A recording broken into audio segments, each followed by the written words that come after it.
In my videos, I try and focus mostly on the entertainment side of things, like editing and commentary, etc., not so much on the actual quality of my animations. But despite this, I still get comments asking for tips or any useful advice regarding animation, so I'm going to share what personally helped me out the most when getting into animations.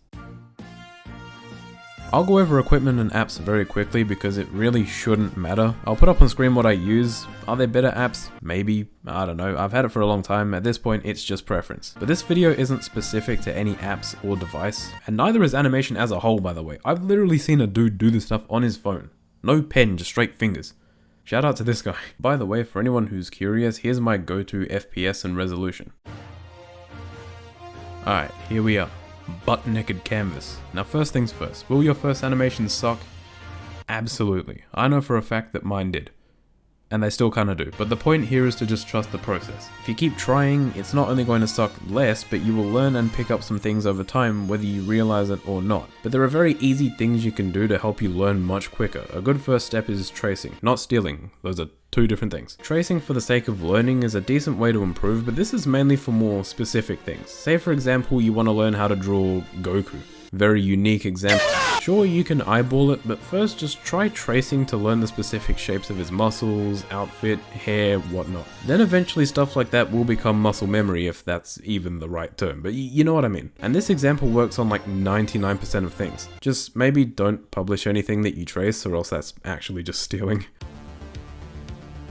Even if you're someone like me that doesn't care to nerd over anatomy or proportions, references still help too much for me to ignore in this video. Say for example I wanted to animate an explosion for the millionth time. I like to put a reference in the top corner of my screen pretty much like this, not too distracting, but I'm also able to see the general shape the explosion is meant to take without tracing it. And you can use a reference for literally anything. Character poses, angles of a certain object, like a desk fan, sand dunes, anything you can put on a canvas, there are references out there for it if you look hard enough. If not, then you can take pictures and use those as references. I drew this beam for this animation over a picture I took of a sparkling water bottle. As for recommendations on where to find references, I don't know, just Google images I guess. Now I don't know if you'll find this next one as helpful as referencing, but try watching animations that inspire you, but in slow motion. I used to do this with some episodes of Dragon Ball Super, but for you could be anything from an episode of other animes, maybe an animation that you stumbled upon on YouTube, SpongeBob, I don't know, you do you. But in my personal opinion, doing this from time to time can teach you a fair bit about timing and how certain movements or effects are done. You can also get a good look at some decent impact frames on the way too,